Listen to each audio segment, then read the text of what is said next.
नमस्कार मित्र आणि मैत्रिणींनो. आपल्याला सर्वांना माहिती आहे की साखर किती महाग झालेली आहे.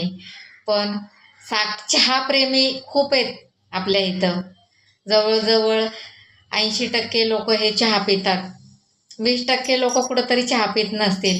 साखर कितीही महाग झाली तरी आपण म्हणून काय चहा सोडायचा नाही, बरोबर आहे ना?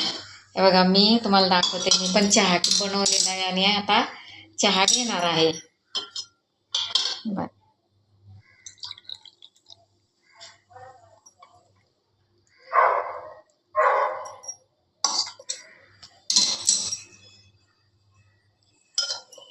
पहा, या सर्वांनी चहा प्यायला. काही जरी झालं तरी चहा हा प्यायचाच.